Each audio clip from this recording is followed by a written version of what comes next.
less at risk. But Dr. Anthony Fauci of the National Institutes for Health tells Fox's Laura Ingraham everyone needs to take precautions. One day.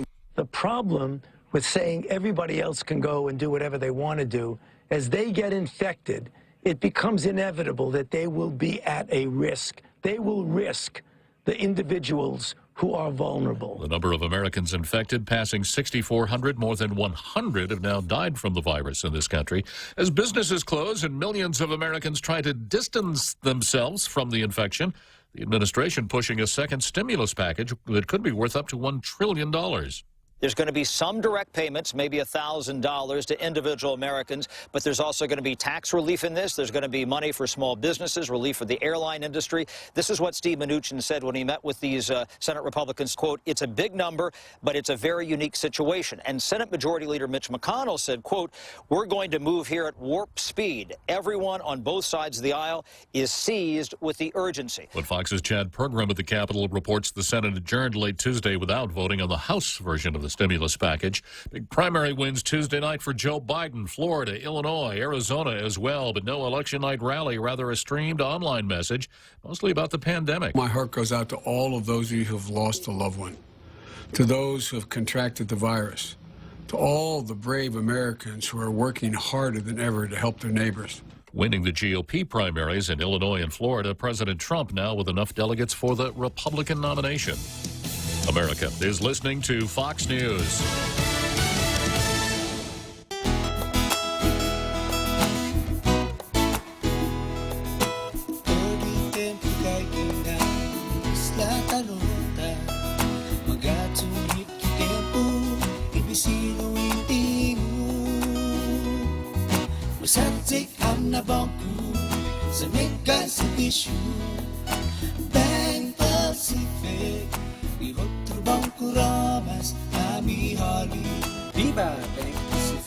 Guam is home to strong and resolved people. As an island, we regularly deal with the destructive forces of nature together. We at Security Title know that when the storm passes, our families and neighbors will join together to clear the debris, to barbecue whatever is thawing in our freezers, and get back to the business of wholeheartedly living our lives. As our island struggles with the effects of the COVID-19 pandemic, let us remember that this too shall pass. The Pentagon putting new travel restrictions on military personnel in the U.S. as the department works to stop the spread of the coronavirus. Securing America. At least 36 service members have tested positive, in addition to a number of dependents, civilians, and contractors. Spokesman Jonathan Hoffman. Through May 11th, all domestic travel for military personnel will be halted unless it meets one of a number of waiver criteria, including mission essential travel or humanitarian reasons. As for whether the Defense Department can set up tent hospitals to support the private healthcare system, Air Force Brigadier General Dr. Paul Friedrichs cautioned against overestimating the department's ability to care for sick civilians, but said the Pentagon would deploy mobile medical facilities if asked to do so. Rachel Sutherland, Fox News. The U.S.-Mexico border remains open, but the Trump administration considering a plan to immediately return to Mexico anybody who crosses the border illegally, including asylum seekers. Detroit's big three automakers have agreed to partial factory shutdowns, deep cleaning of equipment, and longer periods between shifts with the United Auto Workers to prevent the virus from spreading at their assembly plants. Musicians putting their talents to work to help Tennessee recover from recent tornadoes. Nashville Strong is a new album compiled by Warner Music Nashville that brings together all of today's biggest country music stars in one album to help those devastated by the tornadoes that killed dozens of Middle Tennesseans, injured many more, and left devastating damage.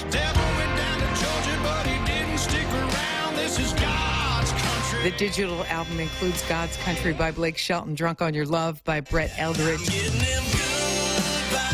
and Good Vibes by Chris Jansen, along with songs by Ashley McBride and many others. Proceeds will be donated to the Middle Tennessee Emergency Response Fund. Fox's Michelle Polino. I'm Jack Callahan. This is Fox News. Cocoa Coffee Company mugs are now here. Show pride for your island as you enjoy your delicious Circle K coffee. Each generously sized 16-ounce mug is etched with Guam-inspired images like Chief Godao, Serena, Two Lovers, and many more. The Cocoa Coffee Company Mug Collection is available for a limited time only, so don't miss out. Get yours today and collect them all. Exclusively available at Circle K locations. A portion of the proceeds go toward the Cocoa Bird Recovery Program. Family Finance has been serving the people of Guam since 1959, and they'll continue to be there for you in the years to come. Whether you're looking to get a personal loan for that summer vacation or paying off those long overdue bills, Family Finance has got you covered. Apply for a personal loan from $1,000 up to $3,600 by calling Family Finance in Agutya at 475-4545, Upper Tumon at 647-5626, or in Dededo 633-4473. Family Finance, serving the people of Guam since 1959. If you've ever struggled for breath, you know what a scary experience it is. Whether you have asthma, emphysema, COPD, lung cancer, or another respiratory illness, the right medical treatment makes all the difference. GRMC's Pulmonology Clinic has the latest technology and respiratory equipment, staffed by world-class pulmonologists. Make an appointment today with GRMC's Pulmonology Clinic and start breathing easier. GRMC, where patients are partners. Tall Tales with Bob Klitzkie is brought to you by Bank Pacific, banking on the Pacific for 65 years. Welcome to Tall Tales with Bob Klitzkie, the only show on talk radio where common sense is a lot more common. Phone lines are now open at 888-TALK. That's 888-8255.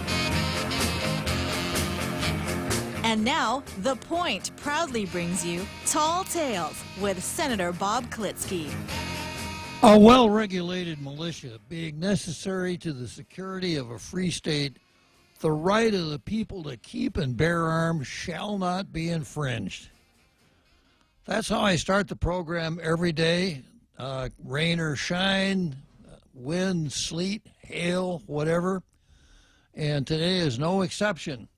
The reading of the Tall Tales, as you were, of the Second Amendment is symptomatic of the direction that this program takes. It's a constitutional-oriented, conservative, libertarian, patriotic radio talk show. And here I am. So what we usually do after I finish with my respectful reading of the Second Amendment is go straight to, where do we go from here, Real Joe Cruz? Zemi Ikutni, sir. Zemi Ikutni.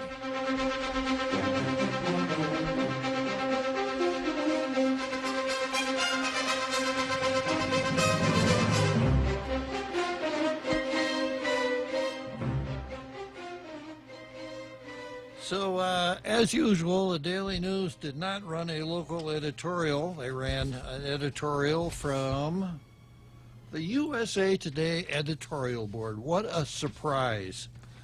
The surprise only comes when the Daily News runs a real local editorial, because so often they run boilerplate from the USA Today editorial board or from Gannett News Service. Today being no different. The title of the editorial is, "You Too Can Prevent Coronavirus Deaths." And I think every one of us, everybody out there in the Tall Tales International radio listening audience, along with your ever-popular host, ably assisted by the real Joe Cruz, is attempting just exactly that. We're attempting to prevent coronavirus deaths by not dying. Yeah. Then, on the other hand, we have the Post, which pretty consistently runs local editorials. And the Post is going to give out some kudos today. Kudos to everyone pitching in to keep COVID-19 from spreading in our community. It didn't take long after news broke of Guam's first 3 confirmed patients infected with the virus that causes COVID-19 for many of our island institutions and individuals to make adjustments that alter the way we live. It has taken some sacrifices from us all, and I'll get around to my own sacrifices here in a minute. And by making these sacrifices now, we will, hopefully, collectively stand stronger so that the spread of the virus can be contained. There have been many efforts undertaken so far, and we can only list a few, but here are some proactive steps that are being taken as of Monday. Schools are putting together systems to shift, at least temporarily, from learning from physical classrooms to virtual classrooms online. This is one of the best moves from our educational institutions to keep tens of thousands of students from possible exposure to the novel coronavirus. And, you know, I'll bet the students hate it. I'll bet they're all sitting around saying, oh, gosh, we can't even go to school. What fun is that? Then the Archdiocese of Agana has announced that public attendance to all Sunday and weekday public masses, as well as other parish events, will be suspended from March 17 to April 18. I don't think this is extremely popular with Catholics in the community, although my suspicion is that almost everyone understands.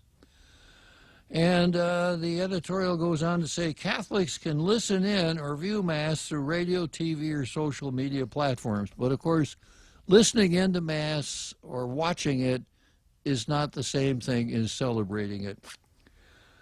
Going on with the editorial, certain financial institutions such as Community First Federal Credit Union and Coast 360 Federal Credit Union are limiting transactions for the most part to a drive-through system. The dispensing of prescriptions through a drive-through pharmacy, such as American Medical Center, location in Magilo, where there was a long line of vehicles Monday afternoon, will limit unnecessary close contact with possibly all patients. For many Guam residents who aren't set up to pay their power and water bills online or simply prefer a paper receipt from GPA customer service counters, the Guam Power Authority and Guam Waterworks Authority have temporarily suspended account disconnections for non-payment. That's probably as popular as the kids not having to go to school. GPA has suspended disconnections through March 31. GWA will temporarily suspend disconnections for 14 days. Retail stores have taken proactive steps too. One of the retailers that announced partial closure is Payless Supermarkets, whose store hours will be temporarily limited from 6 a.m. to 10 p.m. until further notice, so they can focus on deep cleaning and restocking the store shelves to ensure the health and safety of customers. The Guam Museum is closed. Chamorro Village Wednesday night market is on hold. Guam Memorial Hospital and Guam Regional Medical City have revised policies, including patient visits for certain non-critical care to reduce contamination. Take Care has closed its non-urgent care clinics, including its routine dental and vision departments. Docomo Pacific has implemented a work-from-home policy. Lotte Hotel Guam conducted training for employees on hand hygiene and proper use of removal of gloves, gowns, masks, eye protection, or face shields. The Office of the Attorney General is encouraging constituents, consumers, counsel, parents, victims, and all others needing a service to email them. Judiciary of Guam and the District Court of Guam have also adjusted their respective policies to reduce the risk of spreading virus. There are many other efforts that are worth noting, but space and deadline limit us on what and who can be acknowledged. And of course, I have to mention that the entire government of Guam is closed. The hard part here, though, is with some of the agents, how would anyone even notice? Also worth noting, and certainly not the least, is Governor Lou Leon Guerrero's directive on Monday for a 14-day suspension of non-essential government of Guam operations effective Monday. That's exactly what I mean. Non-essential government operations. We hope GovGuam employees and their families will take these precautionary measures to heart by avoiding crowds instead of going out and about. We hope these multifaceted prevention efforts for our entire community to hunker down will avert widespread contamination. Thank you to all who have stepped up to adjust your lives and the way you operate. Well, no blue star today for the Post. I hear what you're saying, Post, and I understand why a little recognition is necessary. Now, Tall Tales, of course, is not behind the rest of the community. Tall Tales is doing its part, because right now, as you recall, on Monday, I announced that there would be no live studio audiences in Tall Tales for the foreseeable future. Today, I am not broadcasting from the studio. I am broadcasting from a secret remote location that I might call my own coronavirus bunker. Because on Tuesday, I self-quarantined, taking it to heart, all of these warnings that we've read. And the reason I did that was because Tuesday morning I woke up with one of those coughs that unfortunately you're all too familiar with. And it may be just a run-of-the-mill cough, it may not. But I don't want to take any chances, and even worse, I don't want to put any of the coworkers at the Point or at Choice Broadcasting at risk. So I thought it was better to take myself out of the game yesterday. And I know that was a huge disappointment to the entire international radio listening audience. I did stick my head out of the door a couple times, and I heard this kind of plaintive echo throughout the community. Where's Bob? What happened to Tall Tales? But it's just something that I thought that I had to do. So now, given the technological wizardry of Choice Broadcasting, I am sitting in that secret location broadcasting Tall Tales right now. I don't know if you remember the movie American Graffiti. It's an old movie, very good movie. But American Graffiti was about some kids graduating from high school and what they were about to do. And I'll answer that, sir. And one of the Hi, this is Bob. Leave your name and number, and I'll call you back. Thanks. Bye. Yeah, I got too many phones in here. One of the things that the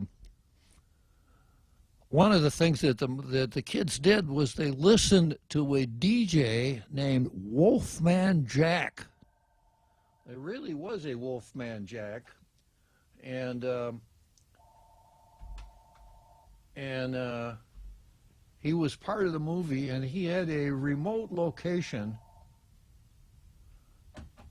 up in the mountains near a California city. And that's kind of where I am. I'm kind of pulling a Wolfman Jack at a secret location that is known only to a few of the cognoscenti. And I'm not going to tell you where it is because I've got to protect this secret location. Remember, the name of the program is Tall Tales, after all. But I'm going to stay here until I can resolve my virus status and take it from there. Where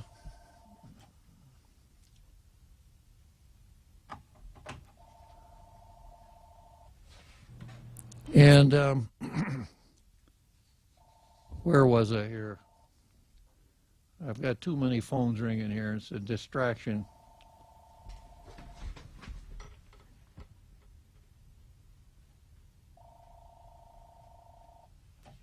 You were talking about how you were 2 miles underground, sir?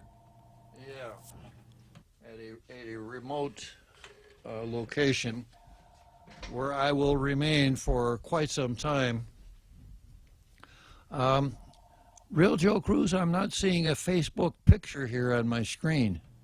Oh, you should be, because it's broadcasting live. You're getting a lot of comments right now, a lot of well-wishing. Really?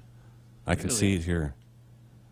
And in fact, since we're running the Facebook Live, I had put your picture there in front of the camera because I didn't want there to be nobody there. So it gave them something really nice to look at. Okay, well, I'm on Facebook now, and I click on videos, and I'm not getting anything, unfortunately. I'll try again this a different way. I see you on my system, sir. Say again? I see you on my system. I see the Facebook Live is running, and I can hear you 5 by 5. Great.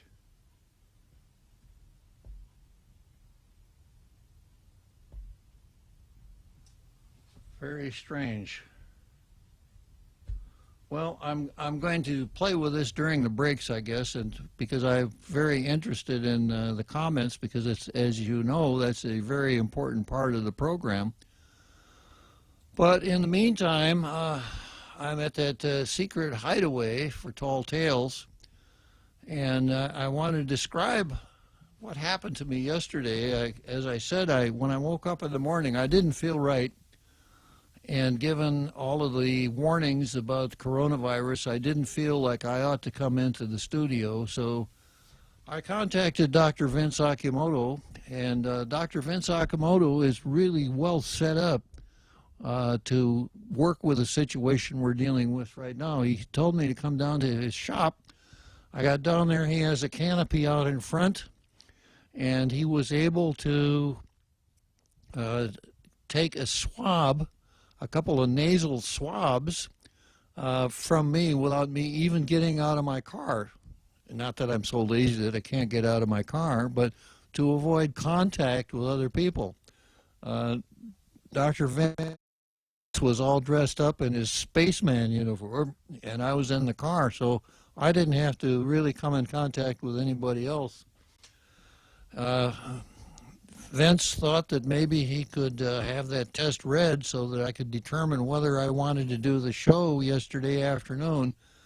But determined at 10 o'clock in the morning that the public health people that do the readings weren't open and that no one was answering the phone at public health. So I don't know if there's a good explanation for that other than what I usually go reach for, which is kakistocracy strikes again, which is certainly very possible. But that's where we are with Tall Tales. So I'm going to continue to do these remote broadcasts and attempt to be as informative as I possibly can concerning the current situation dealing with the coronavirus and our current situation.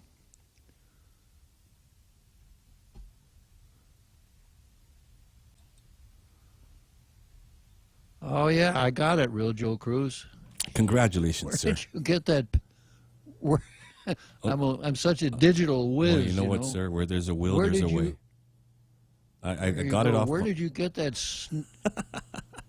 I got it off one of the videos, one of the prior videos of Tall Tales. I screenshot it and then I printed it out. Yeah, very nicely done. Well, let me see what folks are saying here. All right, very good. Good job, Real Joe Cruz. This is the strength of Tall Tales. You know, you can't stop the Real Joe Cruz. So we got Dennis Bensur. We've got Shelley Gibson. Dennis Bensur, I like that picture. It almost looks like Bob is looking into the future. Well, that's kind of part of my job description, isn't it? And then Dennis figures out, yeah, he's from home, huh? No, I'm in that secret location, Dennis. Carl Bora Nelson, wow, you can't keep a good Marine down. For sure, Carl Bora Nelson. And let's see, the point using alien technology from Bob's Bunker. And then Carl Bora, better known as our Carl. You look especially solemn and stoic today, Bob. Well, you should have seen me yesterday, man. I was so depressed and so down in the dumps, having to miss an episode of Tall Tales on a Tuesday. It was really, really hard to deal with. And, of course, I felt a little bit sorry for the real Joe Cruz, because I imagine he felt that way too, right, real Joe Cruz? I was just concerned about you, sir. But then I thought to myself, I thought to myself, Bob Klitzkie doesn't get sick. Sick gets Klitzkie. Okay, real Joe Cruz. And then Mark Cruz is there, and Brad Hewitt working out very well. Bob, staying up to check on you after 1 a.m. Glad you're back on the air. Okay, Brad Hewitt down in San Antone. Nate horns in and said, Bob lost some weight. He looks thinner. If only it were true, Nate. And then Mark Cruz says, his lips aren't moving. Well, you know, if you're looking at a good ventriloquist, his lips never move. And then we've got our Carl again. Given the option of no tall tales, we'll take it. Nice recovery. He's using his Marine's mental power to convey his thoughts to his Tall Tales Truth Posse international listening audience. Brad says, coming to us live from deep within a brick-and-mortar underground bunker in an undisclosed location. We've once again found our leader. And let's see. Norma Garcia Tabs. Hello. Our Carl. Bob's like Guam's Chuck Norris. I heard a rumor that coronavirus tried to infect him, but Bob made the virus sick. That's a good rumor to keep going, our Carl. Brad, most of the people can stay home forever. This exercise proves that they are not needed, and yet life goes on. And howdy back to you, Lady D, Denise Legospi, and Joey Tovis. Get better, Bob. And Denise, the same thing. I hope you get well soon. Carl, our Carl, we've been through some versions of this drill every super typhoon. No power for 3 months, no online or TV. At least we could cook, shower, and flush. I love live shows. The unpredictable always happens. And then Brad Hewitt, hey, this is Wolfman Jack. Love that voice. And Christopher Lee Cruz, I have a question about the Guam Daily Post article about temporary universal basic income for citizens. Adults in general, where will they be getting the $1,000 and $500 for each child? I think he's referring to, I read the Post today, but I think what Christopher Lee Cruz is referring to is,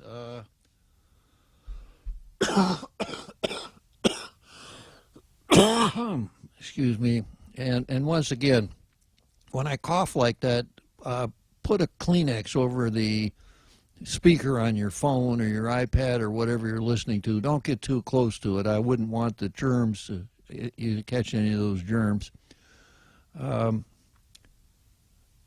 I think what Christopher Lee Cruz is referring to is Mitt Romney's plan of giving every citizen $1,000 because of the coronavirus plan.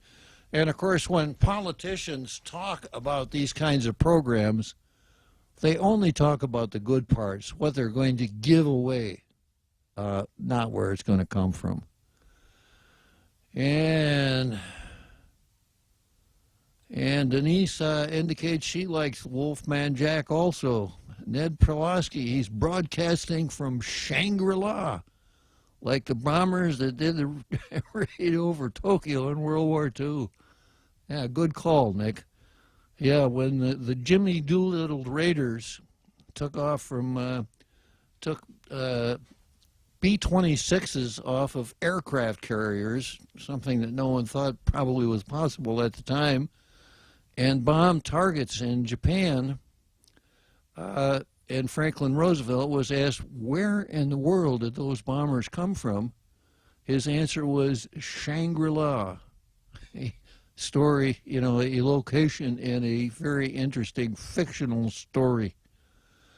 Okay, Brad Hewitt, Lou is trying to get a hold of Bob to get some common sense.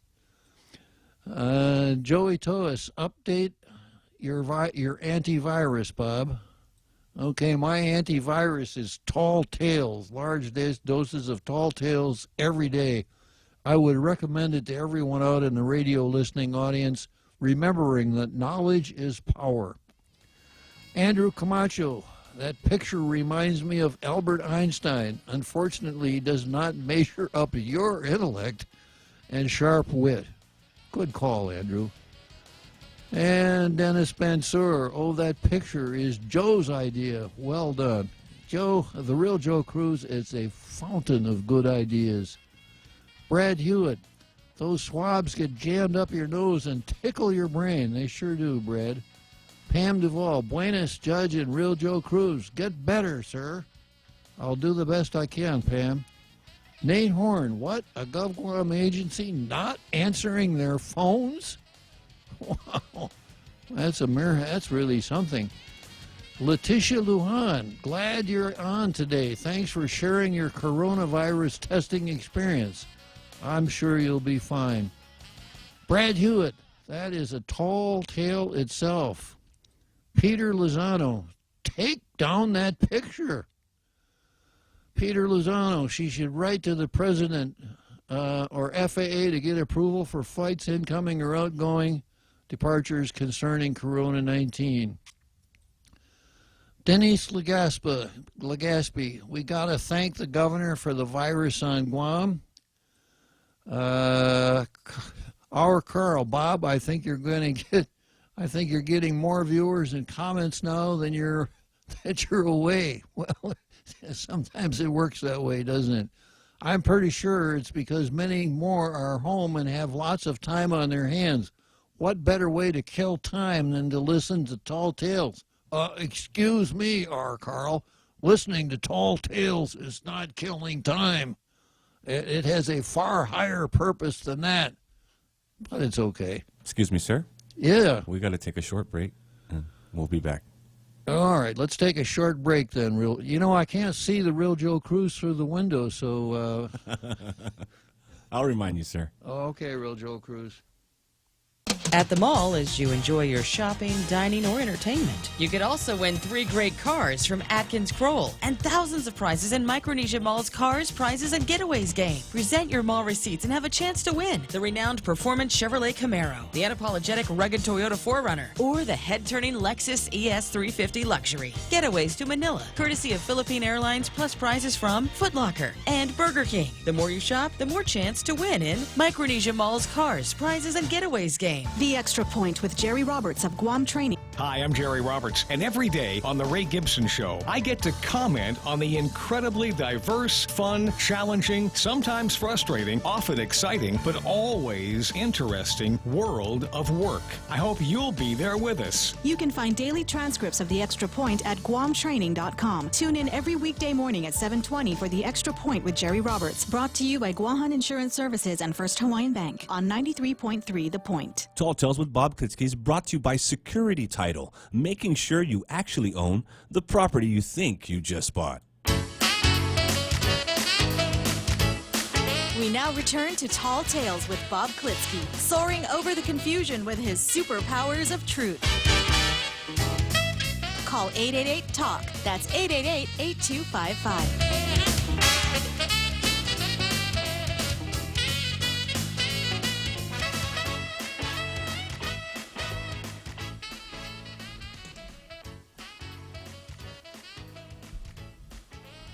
Go ahead, sir. Okay, so we're back again, and I'm having fun reading all these comments here. Andrew Camacho, hey, Tall Tales folks, don't you be fooled by the picture of our Bob. For kidnapped, he's been by Barney Bros. For sure, we've been robbed. Well, it takes more than Barney Bros. to have an impact on Tall Tales other than comedy relief, as it were. Letitia Lujan, you're a runner, and runners are tough. Pam Duvall, handsome man, dashing. I could sit around reading comments like this one all day long. Thank you, Pam. Our Carl, dropping out once in a while, Bob. Yeah, well, probably moved too far from the microphone here, Carl. I'm not used to this. I'm not used to broadcasting from this bunker, so I'm not quite used to the position of the mic and some of the other things here. Denise, I really miss you jogging on Marine Drive in Jigo. Well, I'll be out there again soon, Denise and Pam. And Denise Legaspi, he's referring to Senator Mitt Romney's idea. Yeah, that's what I thought, going back to the $1,000 a person. Just a plan, nothing voted on yet. It's actually a horrible idea because there are other plans already in place that do not bankrupt the government. Denise Legaspi, also the phrase, tell it to the Marines. Yeah, it's a great movie, a great silent movie if you haven't seen it. Tell it to the Marines. Carl Boren-Nelson, you're really dropping out several times, Bob, just as you're getting to the best parts. Well, okay, I hope I'm close enough to the mic now. Brad Hewitt, I got him loud and clear. Carl, maybe there's a defect with your radio set, your car radio. Senior na necesita nagaska si italaga mo, no? Denise Legaspi, Tall Tales is our information station. Our Carl, hopefully they work out the kinks tomorrow. This works pretty well, except for the drops in sound, kind of like a podcast.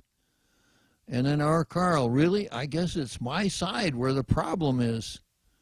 And Denise, when Ray Gibson said he'd fix it so we got our Tall Tales fixed, he did it. Yeah, that's Ray Gibson for you. You know, Ray can fix anything if he's a mind to.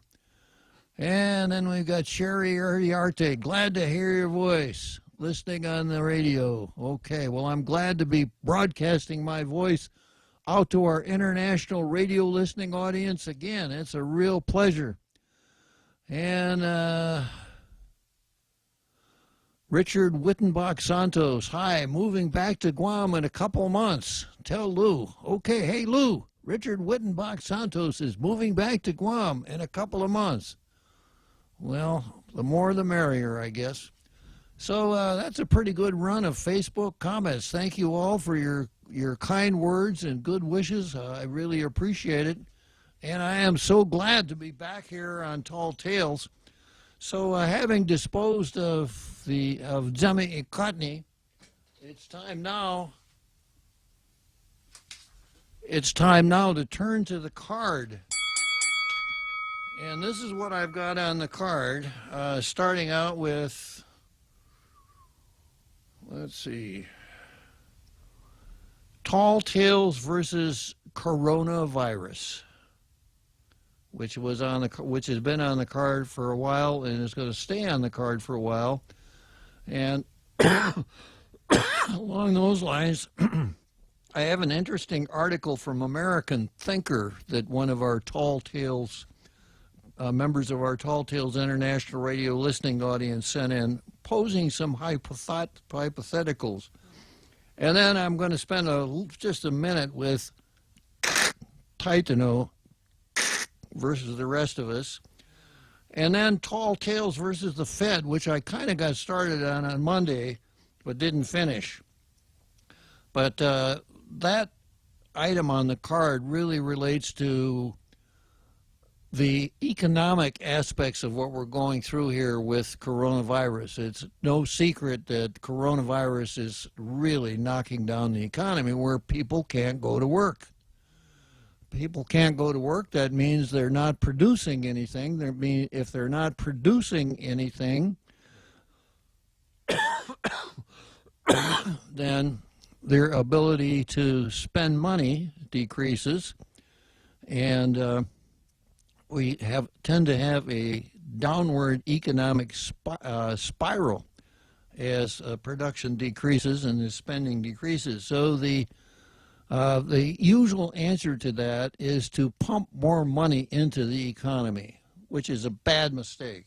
which you'll understand after I go through this item on the card called Tall Tales versus the Fed. And then I leave the whole coronavirus area for a moment to talk about sex. I'm going to repeat that. Sex. Yeah. I thought I'd get a rise out of you with that one, Real Joe Cruz. Yeah.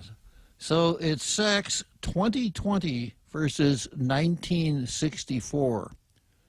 So I can tell you on basis of personal information, in 1964, we were sure that we knew what the word sex meant. Nowadays, not so much. But I'll get to that when we get to that item on the card. And then I want to wind up with the Byrne versus the Biden and give my analysis as to why the Byrne continues on, even though it looks like it's a hopeless case, and explain what Bernie has that Biden doesn't have. So I know a lot of folks were thinking, boy, I sure hope Bernie gets the Democrat nomination because he'll be so easy for Trump to beat. I'm not so sure of that, and you'll see what I mean when I get to that item on the card. Got a couple more comments here. Facebook.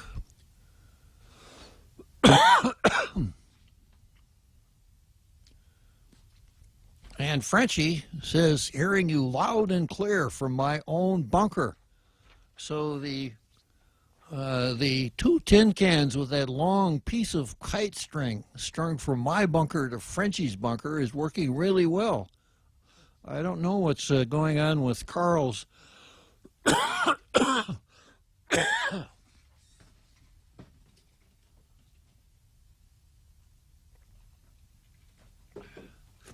with our Carl's receiver, but we'll see how it goes later on in the show. Okay, first item on the show here is Tall Tales versus coronavirus.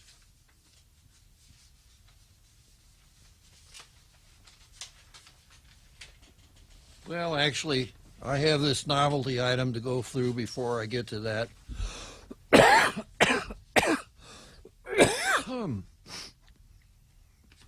And this is the airline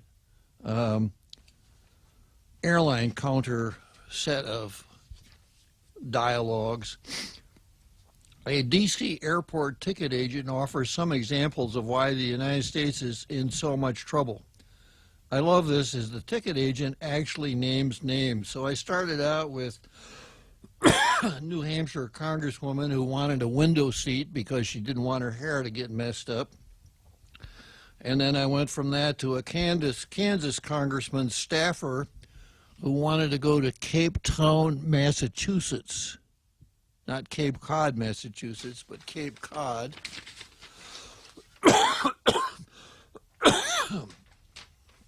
And then yesterday, or Monday, Bernie Sanders called, furious about a Florida vacation. I asked what was wrong with the vacation in Orlando. Bernie said he was expecting an ocean view room. I tried to explain to him that that's not possible, since Orlando is in the middle of the state. Bernie replied, Don't lie to me. I looked it up on the map, and Florida is a very thin state. The power of Bernie Sanders. And then number 4 on the list, I got a call from a lawmaker's wife, Landra Reed, who asked, is it possible to see England from Canada? I said no. She said, but they look so close on the map. Yeah. Laura Reed, I wonder if that was Harry's wife. I hope so.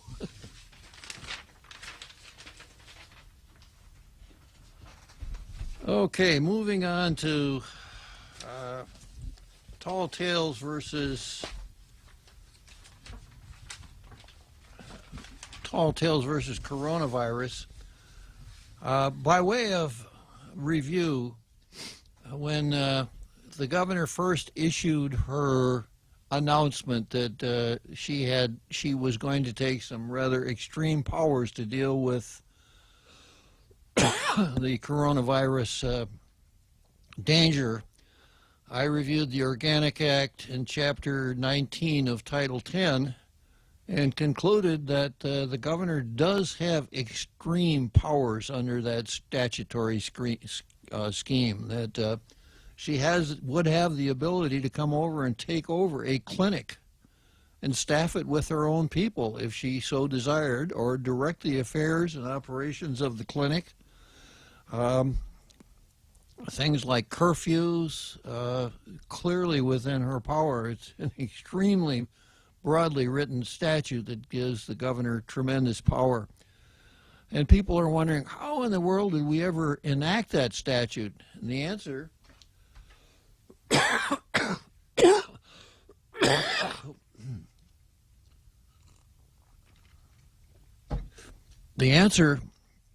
is that after 9/11, some people from George Washington University and Johns Hopkins University sat down and drafted up a model state legislation to deal with bioterrorism.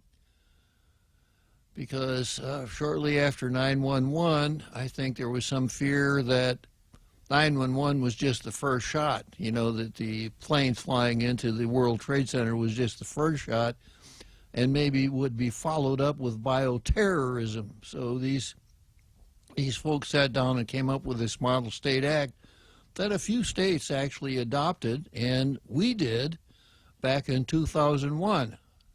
It's like so many bills that the legislature deals with. It sounded good at the time. Somebody took the Model Act, adapted it to Guam law, introduced it, probably got a few days of good earned media out of it. The bill passed and everybody forgot about it up until the coronavirus came along.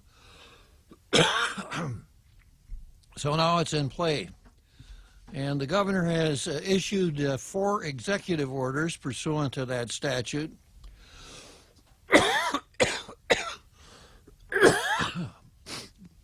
Oh, my cough's getting better. I've been practicing on it. I guess that's why it's getting better.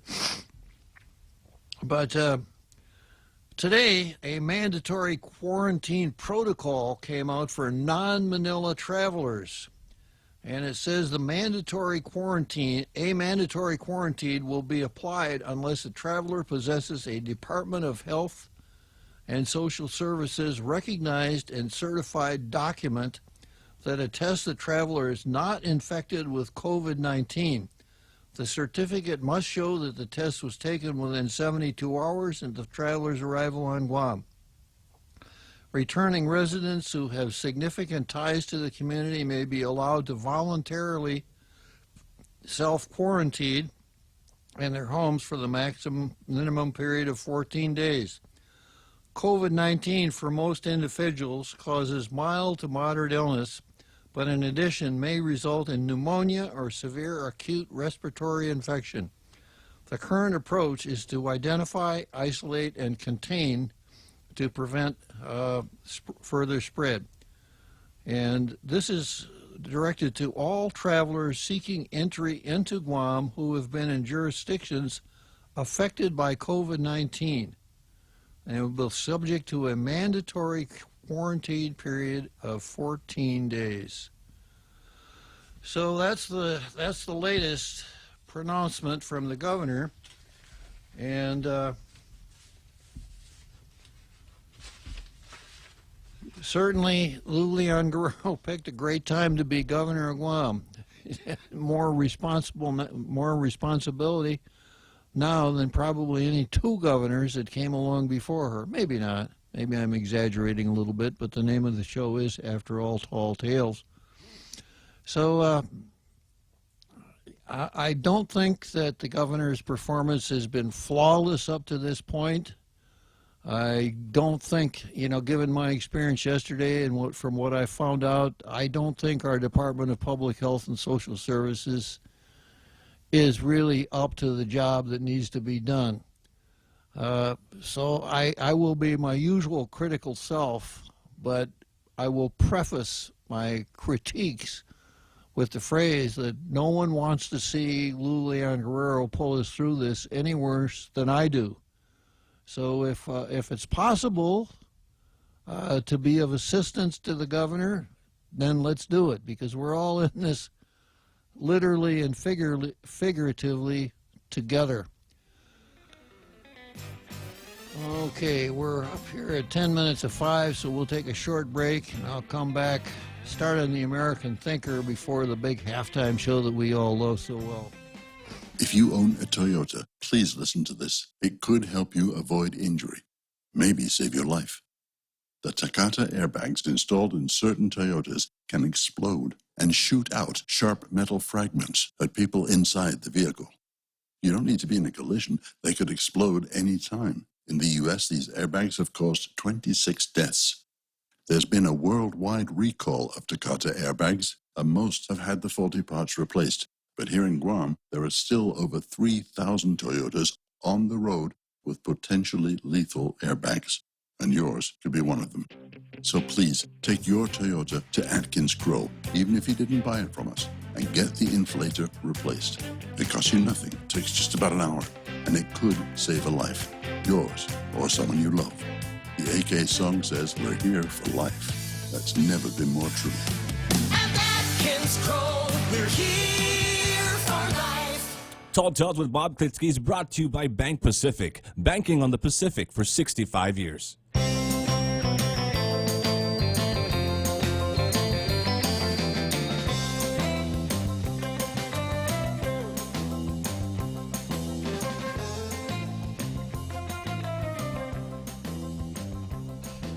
Okay, so here we are.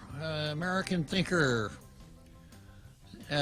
poses this question. American Thinker is a good conservative magazine, well-written, pugnacious, to the point, and poses this question: did China panic the world and steal our wealth with a common cold? Now, I'm not vouching for the accuracy of this argument, of this article. I put it forward as what I would refer to as food for thought, something that would cause us to think. And that's, I guess, why it's called the American Thinker. If COVID-19 had started in Singapore or Taiwan, it would have traveled the world, infected billions of people, killed millions, and there wouldn't have been a single peep about it. But it kills people, you're out there saying. But it kills people, you're saying. That is what cold and flu do, especially to the elderly and those lacking basic medicines. The world is panicking over a virus that causes mild colds in the vast majority of cases. Amid the panic, China is profiting as it buys up stocks at bargain basement prices instead of engineering a pandemic. Did China engineer pandemonium? Now, talk about buying stocks at bargain basement prices.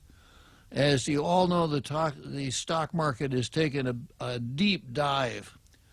So there are buyers' opportunities to go jump into the market and buy stocks right now, with the idea that when the coronavirus emergency is over, those stocks will gain their value back and you will have made a nice profit by buying low and selling high. Part of the trick, of course, is to know how low stocks are going to go because of the coronavirus, how long you're going to have to hang on, and which stocks will weather the storm better than others. But the theory here is, the question is, did China come up with this to deflate the price of American equities? Going on, before pandemonium, science. Sudden acute respiratory syndrome, or SARS, is characterized by the sudden development of severe viral pneumonia with a thick mucus that is difficult to treat. SARS is strongly associated with two strains of coronavirus. The two pathogens, the pathogenesis of SARS is supposed to go something like this. Day 1, infection with SARS-CoV or SARS-CoV-2. Day 2, coughing and wheezing for breath. Day 3, hospitalization on a ventilator. Day 4, death. Over 99% of COVID-19 cases have experienced nothing even remotely similar to SARS. Is SARS-CoV-2 a bunch of hooey? Medicine has a penchant for gaining fame by discovering new diseases by reclassifying old diseases. Read that again. Medicine has a penchant for gaining fame by discovering new diseases by reclassifying old diseases. When infected with a cold-causing virus, you might get a fever, might have a runny nose, might cough, might have muscle aches, might have a sore throat, and you might get viral pneumonia. SARS is a name for a severe case of viral pneumonia caused by two specific cold viruses, but any cold virus could lead to a SARS-like viral pneumonia. Don't scoff at colds. There are 200 viruses that cause the common cold. Among those are several strains of coronavirus, with a new strain discovered every few years. Discovery occurs when a lab technician sequences a virus and submits it to GenBank, a previously unpublished sequence. The newly discovered virus could have been endemic for millennia. Science makes mistakes, and a lot of scientists can make a lot of mistakes, especially when rushing. Assuming that the multitude of partial genetic sequences for COVID-19 are genetic sequences for COVID-19, and assuming that the multiple of rapidly developed and poorly validated tests for COVID-19 are specific for COVID-19, then COVID-19 rarely leads to SARS. COVID-19 is a newly identified strain of coronavirus that causes the common cold, and although newly discovered, it could have been endemic for centuries. So maybe it's not so new after all.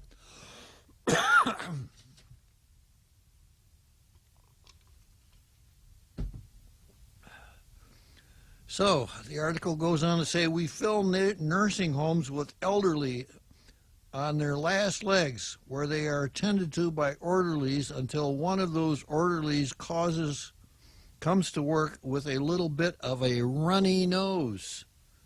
Would you like us to make them comfortable is a code phrase for would you like us to continue fluffing their pillows while they choke to death from pneumonia and their minds melt from fever.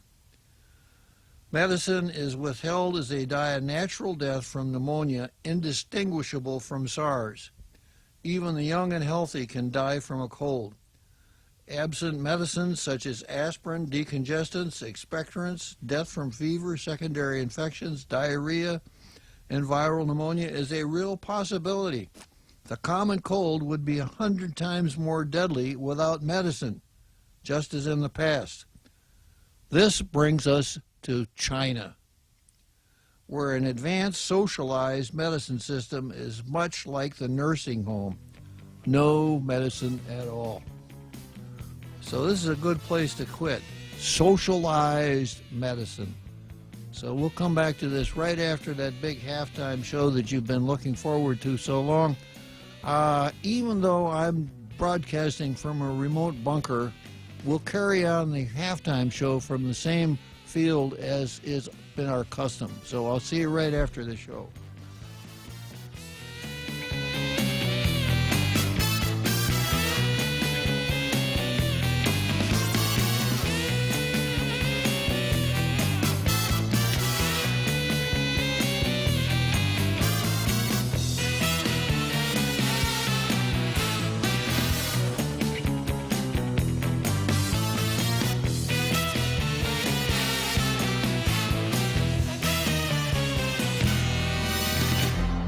The Point is KUSG, Hagåtña, Guam, 93.3 FM and 104.3 HD3.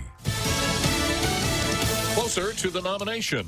I'm Jack Callahan, Fox News. Joe Biden winning Tuesday primaries in Illinois, Florida, and Arizona, shutting out Senator Bernie Sanders rather than an election night rally. The former vice president speaking to reporters online from his home in Delaware because of the virus outbreak. Tackling this pandemic is a national emergency, akin to fighting a war. And it's going to require leadership and cooperation from every level of government. And it's going to require us to move thoughtfully and decisively to quickly address both the public health crisis as well as the economic crisis. On the financial front, the administration pushing Republican senators to put together a huge stimulus package. President Trump expressing support for sending direct cash payments to Americans in the next 2 weeks as part of a massive economic stimulus package aimed at helping families and businesses across the country. We're giving relief to affected industries and small businesses, and we're ensuring that we emerge from this challenge with the prosperous and growing economy, because that's what's going to happen. It's going to pop. The cash payments will be part of a roughly $1 trillion stimulus plan that the White House is trying to push into law as soon as possible. The IRS is also allowing taxpayers to delay payments they owe next month for an additional 90 days. Fox's John Decker at the White House. The Senate still hasn't passed the corona relief package approved by the House last week. For the first time in more than half a century, casinos on the Las Vegas Strip are falling silent at this hour. Nevada's Governor Steve Sisolak giving the 90-day lockdown order. Only essential businesses should remain open, such as pharmacies, grocery stores, drug and convenience stores, banks and financial institutions, hardware stores, and gas stations. With a new case reported in West Virginia, the coronavirus outbreak now in all 50 states. America is listening to Fox News. Guam is home to strong and resolved people. As an island, we regularly deal with the destructive forces of nature together. We at Security Title know that when the storm passes, our families and neighbors will join together to clear the debris, to barbecue whatever is thawing in our freezers, and get back to the business of wholeheartedly living our lives. As our island struggles with the effects of the COVID-19 pandemic, let us remember that this too shall pass.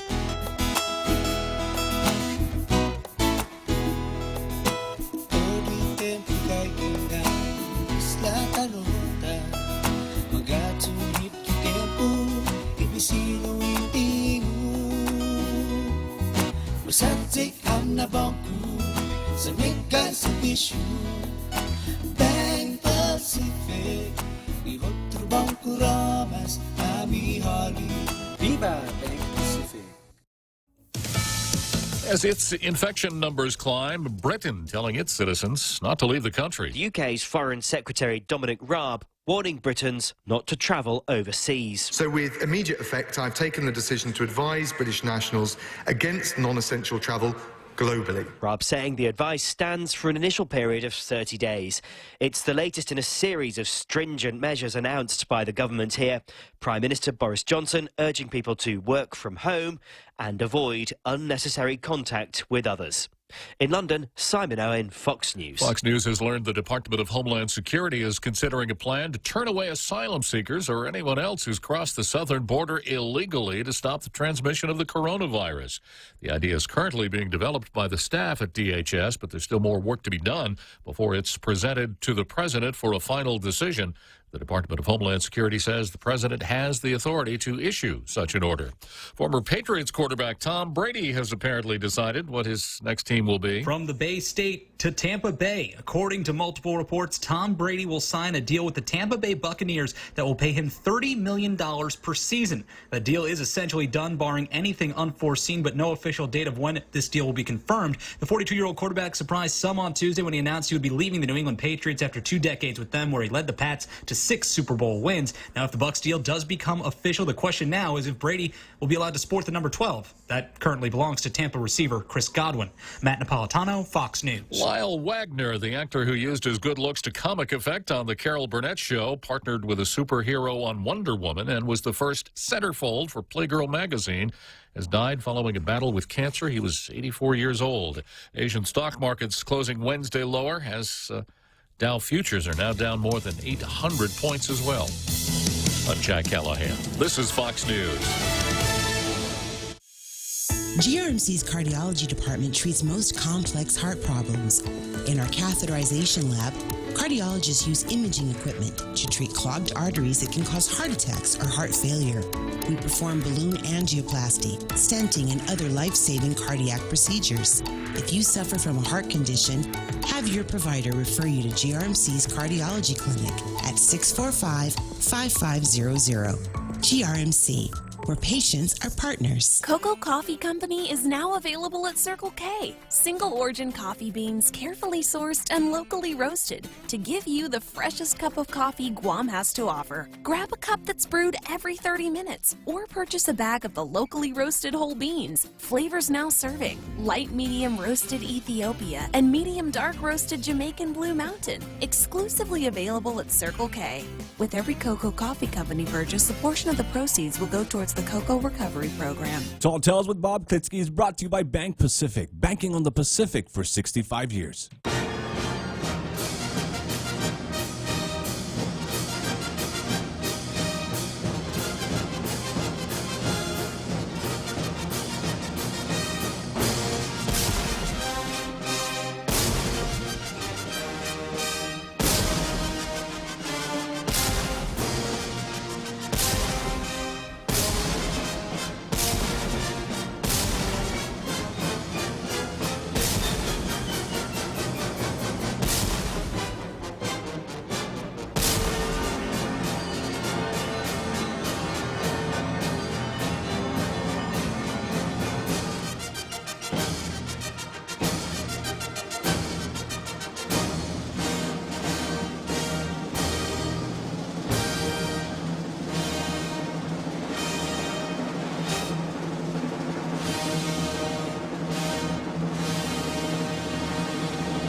Well, because I'm out here in the Tall Tales bunker, I wasn't able to watch the halftime show from the stands, as is my usual custom, but I really enjoyed the music. It's some really great music. So that's how we break the program up every day. 1700, we have that big halftime show. The marching bands, the drill teams, the cheerleaders, sword swallowers, fire eaters, synchronized card sections up in the grandstand. We finished that, so now we're in the second half of Tall Tales, and I was talking about the possibility that China is running a big con on us with the coronavirus, and this is something that I've taken from a publication called The American Thinker, which I don't advance as being 100% factual, but merely as food for thought, giving us something to think about. You'll recall it in the read-in to Tall Tales, telling folks what the program is about. I caution against an overly zealous reliance on common sense, because it's your common sense that tells you that the world is flat, that objects that are heavier than air could never fly, and that iron ships could never float. So rather than relying too heavily on common sense, on Tall Tales we like to look at the theoretical, the what-ifs, and consider possibilities that perhaps aren't all that obvious. And that's what this American Thinker article is doing here. And it says, this brings us to China, where an advanced socialized medical system is much like the nursing home. No medicine at all. So all of those people out there, some of whom might be listening in on our international radio listening audience, but they're not the typical Tall Tales buff, are saying, why can't we have socialized medicine in the United States like other countries have? And this might be the answer. People reported to hospitals because their common colds were a little more severe than usual. Perhaps their fevers were unresponsive to the medicines they obtained at the local drugstore, which may not have contained any medicine. With so much manufactured in China, you might have paid $300 for a bottle of cornstarch pressed into pills. At the hospital, many patients in Wuhan were carefully evaluated for their worth to society, and then led to benches in the halls upon which they could sit while their fevers and coughs got worse and they were otherwise ignored. Somebody had to determine their worth to society. A little bit different than our approach, where we have one of our founding documents that said all men are created equal.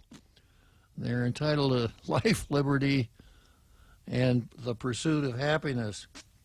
Meanwhile, the Chinese are profiting immensely from the fire sale as though they were prepared for it. Also consider that China owns large proportions of media companies, and China virtually controls the World Health Organization. China virtually controls it, according to the Spectator. Now, I don't know what the proofs are. I haven't seen the footnotes on this one, but that's the position that the American Spectator is taking, that China has pretty much control over the World Health Organization. What's the acronym for that organization, Real Joe Cruz? Whiskey Hotel Oscar, sir. Yeah. How do you pronounce it? Who? First base. Okay, sir. When this thing started, Trump offered aid to China in the form of virology experts and medicines, but China refused that aid, insisting that everything be done through the WHO. The WHO assisted in the hype by calling something that looked like a common cold, once it got out of China, a pandemic. Were the people of Wuhan suffering from a new SARS? The ravages of a common cold exacerbated by socialist medicine, or nothing at all? COVID-19 rarely causes SARS outside of China, so it must be the last one. Well, I don't know if I can go along with that or not. Sir? Yeah. You have a call coming in on the active and informed citizenship line, sir. Okay, it happens to be great. our Carl. I just wanted to let you know. Yeah, that's right. I don't have a call screener here, so I'm going to take a break here and chat for the moment with our Carl, who is a very prolific poster on Facebook today. So what can you tell me, our Carl? Hello, our Carl. Well, give me a second, sir. Let me check something real quick.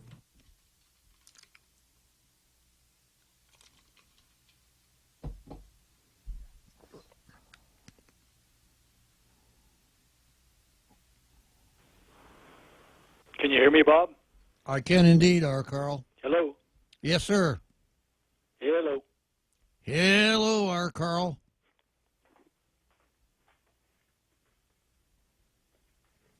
Yeah, I think he's there, sir.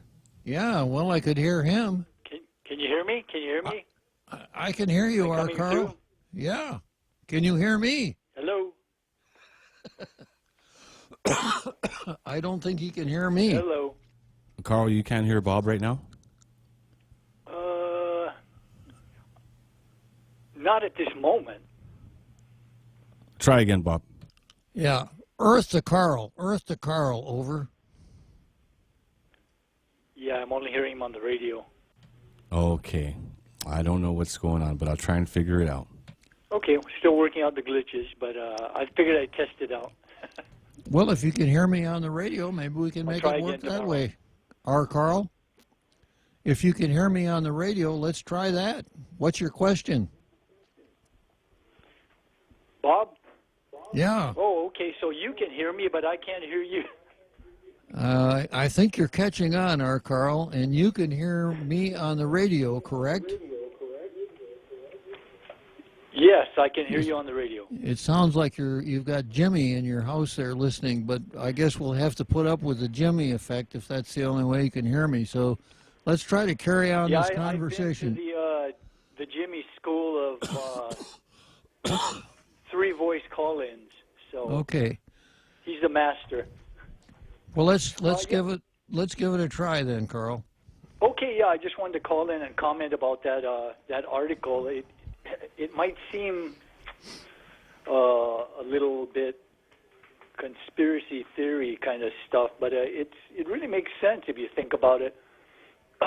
The Gramscian movement, you know, Antonio Gramsci was an Italian Marxist and I believe a philosopher, Marxist philosopher, and a journalist. I don't know exactly everything he was, but he was those things.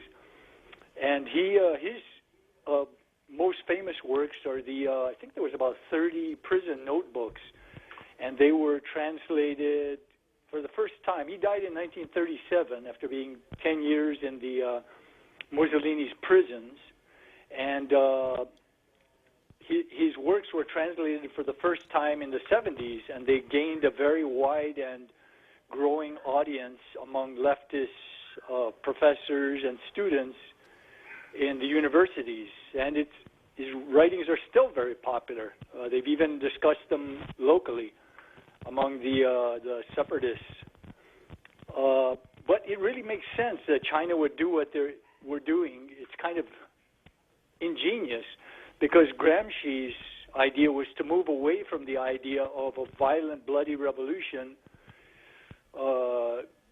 killing the owners and taking all the means of production. Gramsci moved it toward infiltrating and gaining control of the means of cultural production, such as the schools, the churches, the universities, the media, the mainstream media, social media. And that is what we see happening today. So that they would do this, I don't know if they engineered it, but they sure saw something developing, and it looks like they're taking full advantage of it to gain control, maybe majority control, majority ownership of companies selling stocks. Imagine if a communist Chinese company owned over 50% of the stock of ABC News, NBC News, CBS. Are you sure that they don't already, Carl? They might already. Yeah, that's very true. Given the content of their news broadcasts. Yeah, so I can really see the kind of ingenious way this would work to their benefit. And again, I'm not saying they planned it from the very beginning, but someone within their, the Chinese Communist Party could have seen this developing and come up with a brilliant idea that, hey, stocks are on sale. Let's go out and buy some of these means of cultural production and gain control over them, and we can kind of steer which way these companies are giving out the news to the public. That is power. Indeed. So that's my take on it. Again, I'm not saying that they engineered coronavirus, because obviously they're taking a hit too. But I believe that they saw it developing, and someone within their ranks, some sharp thinkers, decided, hey, we can take advantage of this. We can actually increase our ownership in media companies and steer the conversation. Anytime anyone wants to come up with a report critical of the Chinese Communist Party, we can tamp it down. We can squash that. So that is real power. Anyway, well, Bob, that's my thoughts. You remember when Rahm Emanuel, who was Obama's chief of staff, said, never let a crisis go to waste. Yes, and that was really a brilliant observation. If you can make people fearful, the masses fearful or angry, I just by observing what has been happening the last few years, they are much more hurtable in certain directions once they're in an extremely angry state or an extremely fearful state. And I think there are some very bright people who are doing exactly that. They are trying to inflame the emotions of people nationally and locally to steer them in a particular direction. And anyway, Bob, that's my 2 bits. I enjoy your show, even if your lips aren't moving on the the computer screens. It's still a good show. Well, thank you very much, Carl. And of course, as usual, you and our posters and callers are an important part of that show. So thanks for participating today. Yeah, as I mentioned in my comments, you're the only talk radio show host who can actually disappear from the screen and actually see his viewership and his comments increase. I'm sure that's a function on people just not having work as much as usual, and they've got a lot of time to listen to, talk radio, especially tall tales. What better way to use your time productively? Absolutely, Carl. Well, thanks for your kind words. We'll talk to you later, okay? All right, I'll talk to you later. Bye. All right, so back to this article here in The Spectator. Did the Chinese government attempt to cover up the embarrassment of its socialized medicine or fabricate a deadly outbreak to panic the world? Has our scientific arrogance erroneously blamed this on an innocuous common cold, possibly endemic in much of the world, or have we been maliciously misled by the Chinese-controlled WHO? Was it to cover the embarrassment or advance the fabrication? Did China orchestrate the media hype, or was it the normal Trump hate of fake news? Did the Chinese start a fire sale, or were they well positioned by happenstance? Interesting questions. Well, I don't want to leave the impression that I'm downplaying the seriousness of this coronavirus thing. We have 5 people right now who have been diagnosed as having the virus. And as much as I hate to say it, I got out my crystal ball this morning and looked at it, and I see that we're going to have a death here within not too distant future. That's just the way this thing works from everything that I've read. So I don't want to downplay the seriousness of it, but I don't want to give the Chinese a pass either. And given their communist government, their socialized medicine, I think that considering some of these conspiracy theories is a good use of our time. And then here's kind of the punchline from this column: never attribute maliciousness to that which you can to incompetence. Never attribute maliciousness that which you can to incompetence. And never attribute to incompetence that which you can to socialism. It's a good line. As COVID-19 turns into an expensive exercise in tracking the progression of a common cold, the Chinese are grinning. But will they smile for long? The China model was already collapsing, and the companies and wealth they gained through trickery and deceit have been declining from poor management. The world is waking up. China was a deal too good to be true, and we need to get out of it before the ineptness and malice of socialism takes us all down. I think that's an extremely good point, that China is a socialist country with a high degree of central planning. It's a dictatorship, and in the short term, they can do some things very well. Obviously, they can turn out a lot of products at very low prices because they don't have to worry about the morale of their population with respect to the standard of living of the population, especially in a country where the standard of living was so low just 40 years ago that even though today it's not high, it's so much better than it was. You've got some popular satisfaction. So we have to ask ourselves, have we been sucked into this? Have we been sucked into buying so many things from China because it's cheap And by not producing those things ourselves, we can spend our productive capacity on other things. So I read that something like 90% of our pharmaceuticals come from China. Well, that's pretty scary if they decided to turn off the switch. And almost a lot of other really important things come from China because our own industries are gone. You know, the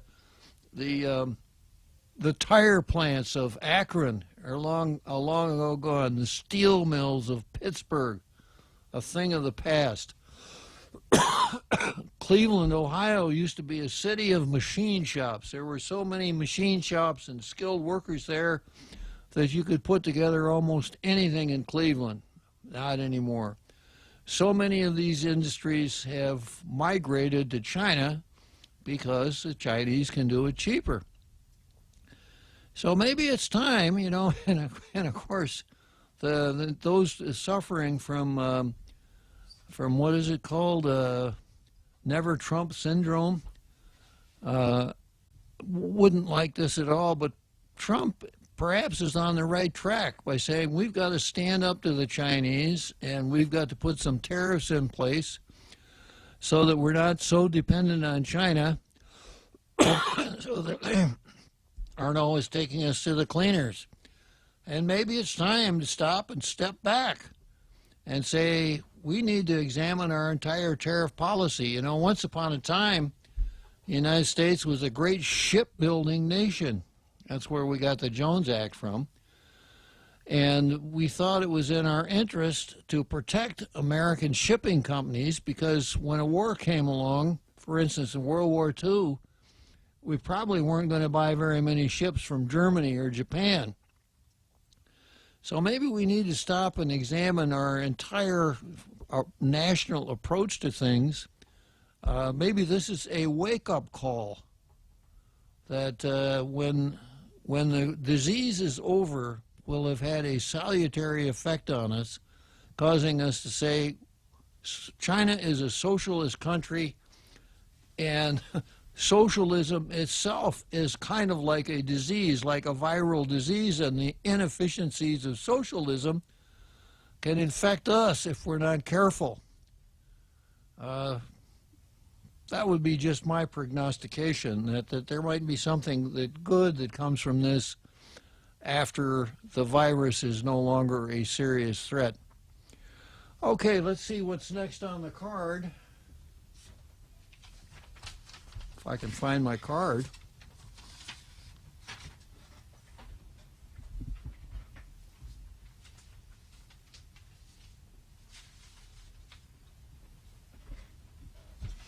I'm not used to, oh, here we go.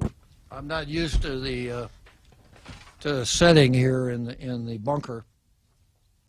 Okay, next item on the card, I've got Titano versus the rest of us. And I'm not going to spend a lot of time on this. I did spend quite a bit of time on it.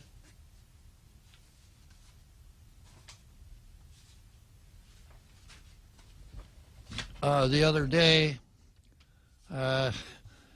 and the bottom line was that the word chauvinism is an essential vocabulary item if you're going to spend any time with Kelly, as you were with Senator Titano, Bill 318, because although it starts out by talking about the duly elected people of Guam, it very quickly drifts away from there to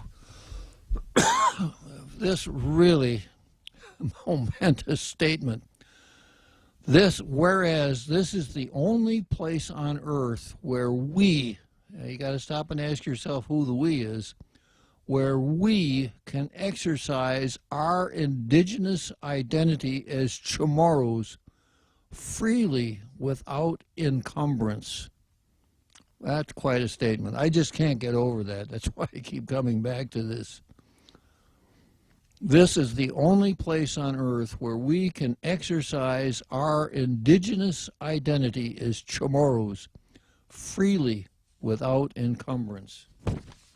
So If anybody out there in our international radio listening audience happens to be Tautanu, and if you happen to be aware of any, or if you happen to have visited someplace outside of Guam where you felt like you were free to exercise, let me find the exact words here again, exercise your indigenous identity as a Chamorro freely without encumbrance, you might want to share that with us here on Tall Tales, because I've seen some strange statements come out of politicians, but I think that one might take the prize. Okay, next item on the card is I've got Tall Tales versus the Fed.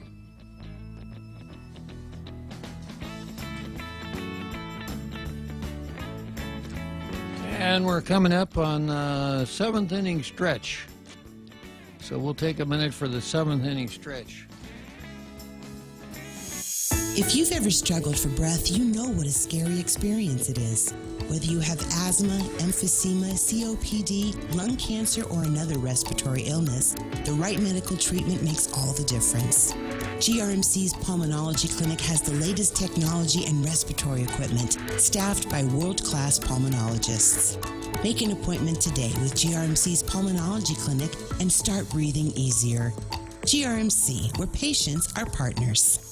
The Extra Point with Jerry Roberts of Guam Training. Hi, I'm Jerry Roberts, and every day on The Ray Gibson Show, I get to comment on the incredibly diverse, fun, challenging, sometimes frustrating, often exciting, but always interesting world of work. I hope you'll be there with us. You can find daily transcripts of The Extra Point at GuamTraining.com. Tune in every weekday morning at 7:20 for The Extra Point with Jerry Roberts, brought to you by Guahan Insurance Services and First Hawaiian Bank on 93.3 The Point. Tall Tales with Bob Klitzkie is brought to you by Mezcla. Mezcla Chamorro Fusion Bistro is accepting takeout orders in the following locations: Hagåtña at 479-2652 or 3, in Tumon at 969-2652 at the Grand Plaza Hotel, Mezcla Dos Upper Tumon across Kmart 646-6295, and Mezcla Dos Lower Tumon across the Reef Hotel 647-6296. Enjoy your Mezcla favorites at home.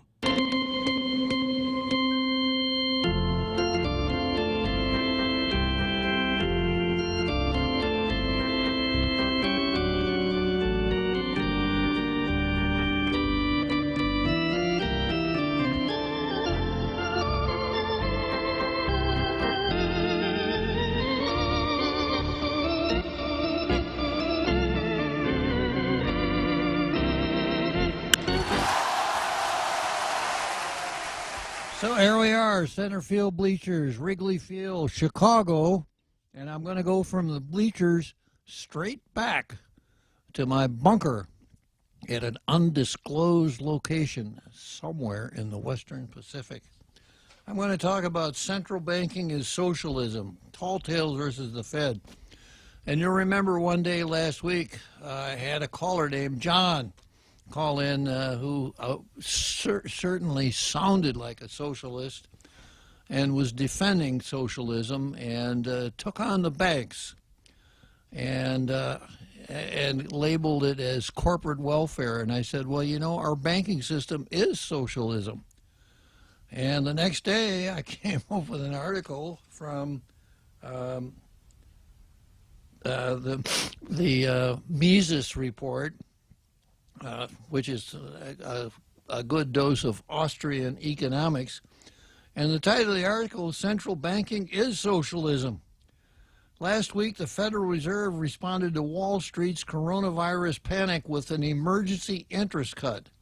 This emergency cut failed to revive the stock market, leading to predictions that the Fed will again cut rates later this month.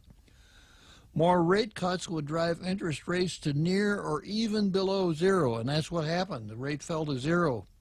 Low interest rates punishes people for saving, thus encouraging consumers and businesses to spend every penny they make. This may give the economy a short-term boost, but it inhibits long-term economic growth by depleting the savings necessary for investment in businesses and jobs. The result of this policy will be more pressure on the Fed to indefinitely maintain low interest rates and on the Congress and President to create another explosion of, quote, stimulus spending. And then later on in the article, economic elites benefit when Federal Reserve pumps new money into the economy because they have access to the money created before there are widespread price increases. Artificially low interest rates also facilitate the growth of the welfare warfare state. The Federal Reserve's inflationary policies harm the average American by eroding the dollar's purchasing power.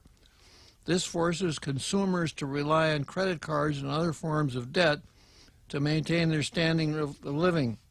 Many Americans are unable to afford their own homes because they're saddled with student loan debt that can even exceed their income. Since the bailouts of 2008, there has been a growing understanding that the current system is rigged in favor of the elites against the average American. Unfortunately, popular confusion of our system of Keynesian neoliberalism with a free market economy combined with a widespread entitlement mentality has led many Americans to support the increasing government control of our economy. Not me. I don't like to see the government control the price of anything, certainly not money, and that's exactly what the Fed does. The key to beating back the rising support for socialism on both the left and right is helping more people understand that big money, as your big government and central banking, are the cause of their problems, and that free markets in all areas, especially in money, are the solution. It's important that the liberty movement put pressure on Congress to cut spending and rein in, or better yet, end the Fed. And if I've said that once, I didn't say it as often as I say the Second Amendment, but I've said it before. Let's do away with the Federal Reserve. And then I have an addition by a guy named Joseph Salerno dealing with the coronavirus and what it's done to our economy. And we all know that our economy is right now, as we sit here, in rough shape because people aren't able to go to work. If they aren't able to go to work, they aren't able to produce anything. If they aren't able to produce anything, there's no increase in wealth.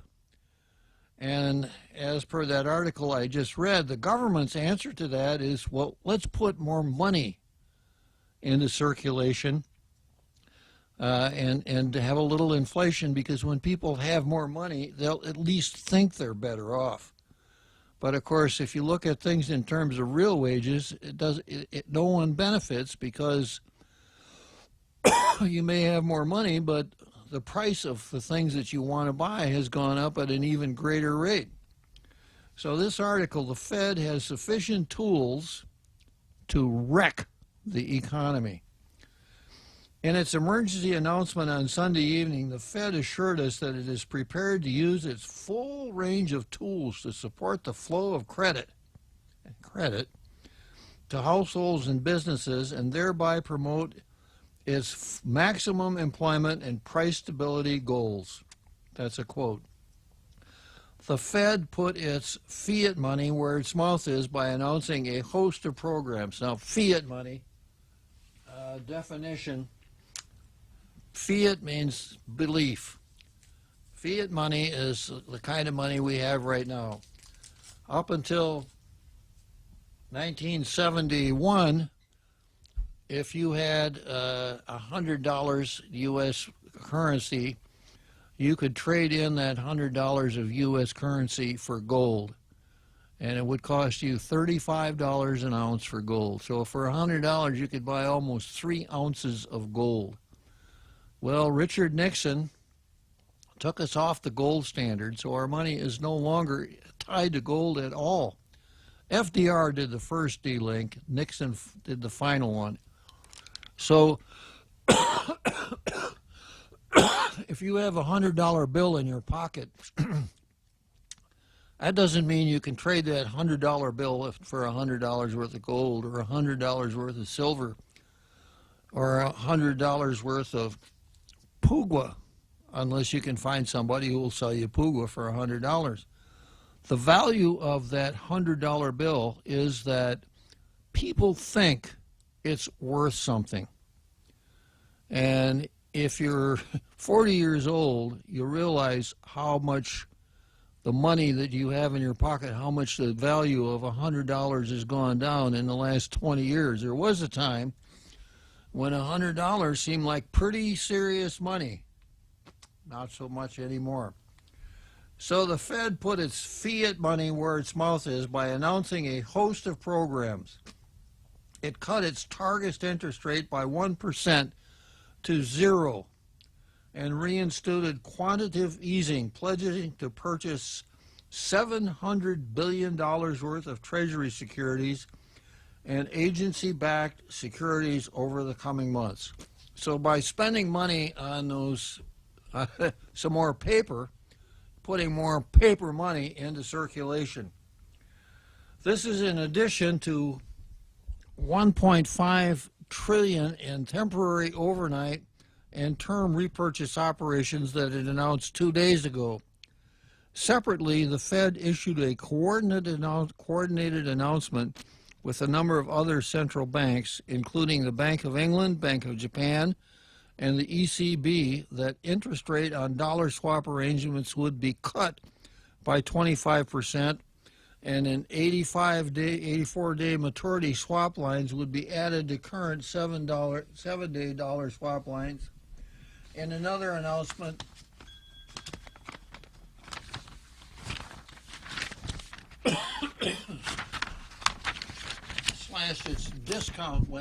the Fed slashed its discount window by 1.5% to 0.25%, and its reserve requirements for all banks and other depository institutions to 0%.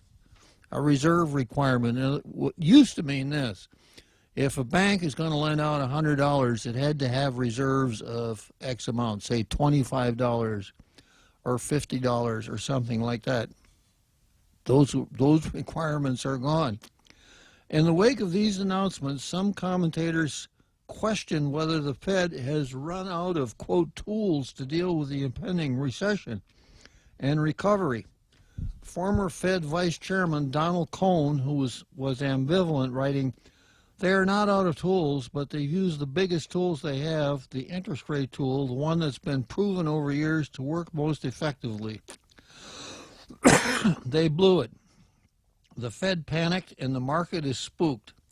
The S&P 500 registered all-time highs less than a month ago, and the Fed has expended all its conventional and unconventional tools."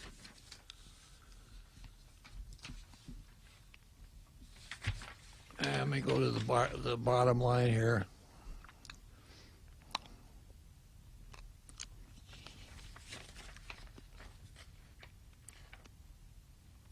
The announced expansionary policy could not be more ill-timed, for it's imperative during a contraction of the economy caused by war, natural disaster, or epidemic that the price system be left free and unhampered to reveal the most valuable uses of productive resources whose quantities have been substantially reduced.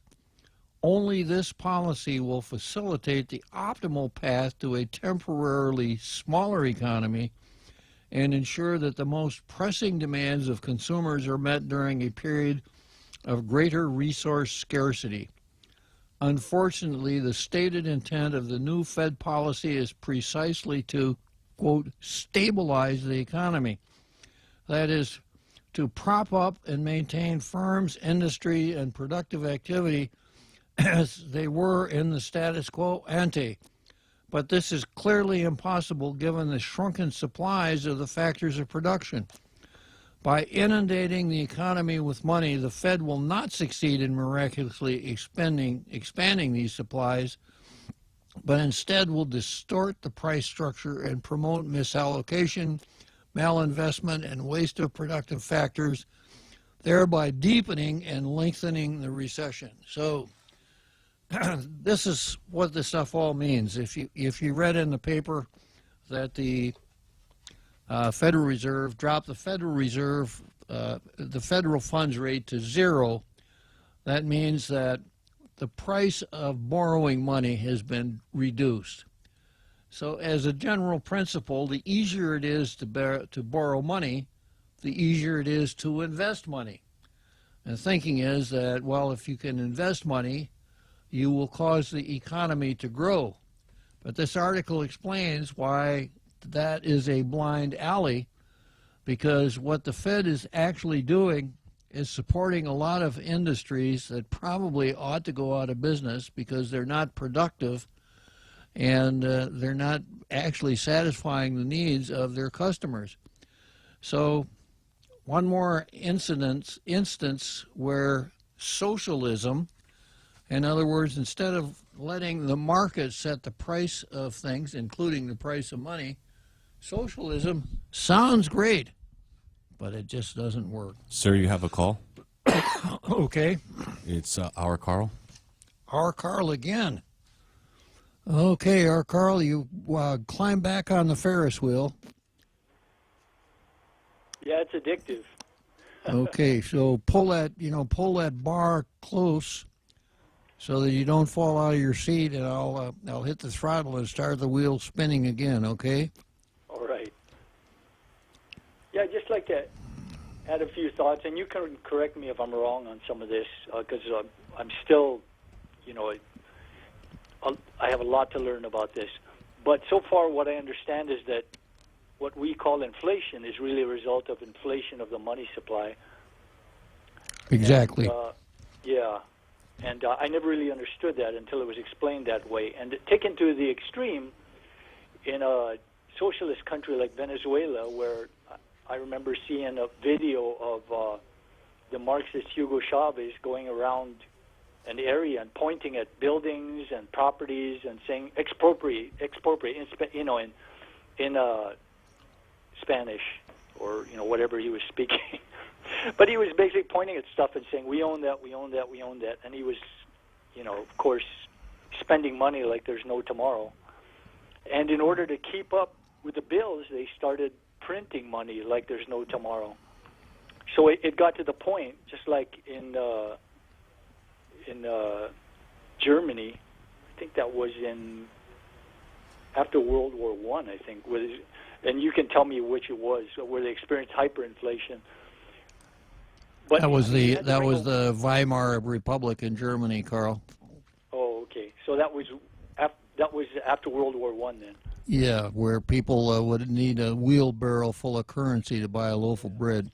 Yeah, exactly, and that was exactly what I was about to say about Venezuela, is that people have to bring just stacks and stacks and stacks of money to go shopping because the money's worthless. It's just been inflated to the point of ridiculousness. And I saw an explanation one time that made some sense to me. It's like if you had, say, 50 very rare baseball cards, and then one day you open the newspaper and someone had found 5,000 of those same baseball cards. So your baseball cards are worth a lot less. Good example. Yeah, and I also like to think of it like, suppose you had a town of 1,000 people, and someone decided, well, I'm going to give them each $1 million overnight, but they can't spend that outside of that town. So all of a sudden you have all this money chasing the same amount of products, cars and things, and so what would happen is you'd have a bidding war, because of limited stock of stuff that this money is chasing, and prices would just go through the roof. I don't know if That's pretty good, Carl. Here's another one. This is Bob and Carl.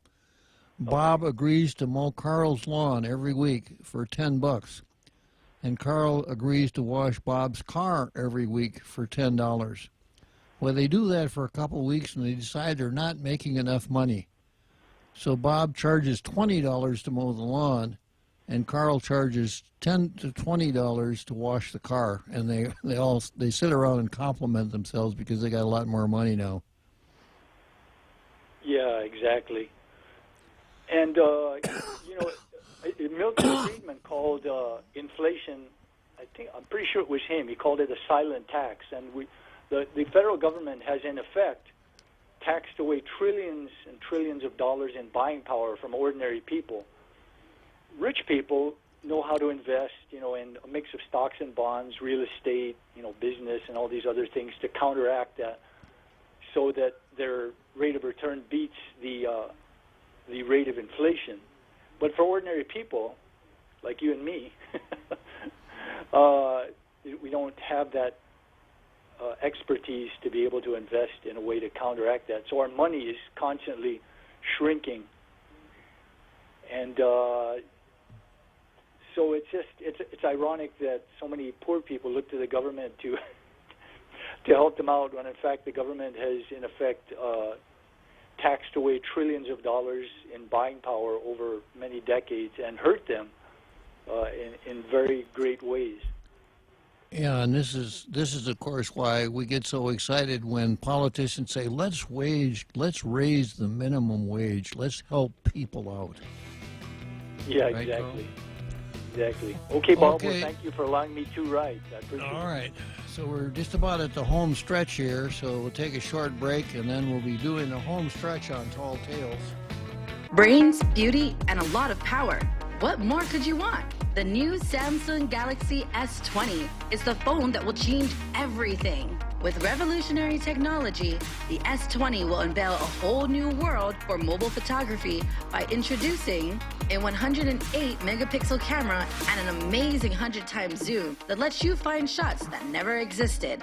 Come into GTA today and experience a whole new galaxy. GTA, we start with you. Everyone has a busy schedule these days, and sometimes we forget to schedule our routine dental checkup and cleaning. Don't neglect your dental health. Schedule one today with Dr. Robert Yang and his Smile team, conveniently located at the East West Business Center on Marine Drive, Upper Tumon. Call us today at 647-8702 or 3. Again, that's 647-8702 or 647-8703. We make smiles happen. Tall Tales with Bob Klitzkie is brought to you by Bank Pacific, banking on the Pacific for 65 years.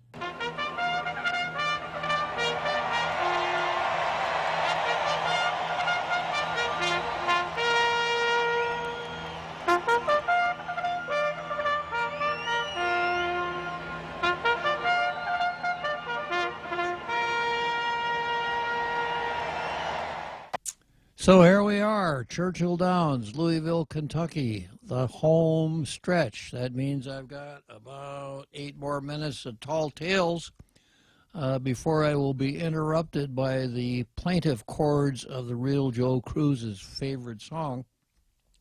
So my next item on the card is Sex, 2020 versus 1964. And this is an article that I got from Scottish Blog, or a magazine named Jurist. Supreme Court should reject new anti-textualist evidence regarding the Title VII's prohibition on sex discrimination. This is pretty interesting, and this is an issue that divides itself very nicely along liberal and conservative lines. I don't want to start it now because I won't have enough time to finish it properly and do justice to it. But I was attracted by a self-generating card item right here on Facebook, and I want to spend a little time with that. This is Daryl Taggarty versus Andrew Camacho. Well, there's a pair to draw to, right? So you'll recall that Daryl Taggarty is a rare individual. He is the only individual in the history of the world to ever host an episode of Tall Tales, except the legendary host of Tall Tales. That'd be me. And Andrew Camacho has also made his bones on Tall Tales. He is the poet laureate of Tall Tales, and he has he has over the several months charmed us with his limericks and other items of verse that are topical and hard-hitting. So this is what they're kind of scrapping about here a little bit. If I can find this thread here. Yeah, Andrew Camacho says, no more political correctness. This is Chinese Wuhan virus. In other words, Andrew's saying, let's forget about this coronavirus and COVID-19, or let's call it what it really is, Chinese Wuhan virus. I kind of like the sound of that. Chinese Wuhan virus. Kind of falls into that category of calling a spade a spade. Where did it come from? China. Whereabouts in China? Wuhan. And we've already gotten a little bit into conspiracy theory as to how it came out of Wuhan, China. Now, Daryl Taggarty takes issue with what Andrew said and says very politely, sorry, Andrew, that renaming is political correctness. Blame game without game rules. Who's to know whether or when we've achieved either consensus, refact, or intended political advocacy impact? So let me see if I can tell you what Daryl is saying. He's saying that the mere fact that Andrew changed the name from COVID-19 to Chinese Wuhan virus is itself political correctness. Well, I guess my first observation is, how can it be politically correct if it doesn't use the word they somewhere? Isn't that essential for any statement that's politically correct, using the word they? So I could see something like, this man from China explained the coronavirus, and they were absolutely correct. So that would be my first quibbling with Daryl's quibble, that how can you ding Andrew for being politically correct when Andrew doesn't use the word they? And then Daryl says, blame game without game rules. Oh, I don't know. Do we need to have rules to blame something on someone here on Tall Tales? Blame game without game rules. Who's to know whether or when we've achieved either consensus, refact, or intended political advocacy impact? That's pretty complicated, Daryl. It's pretty highbrow for a simple mind like mine.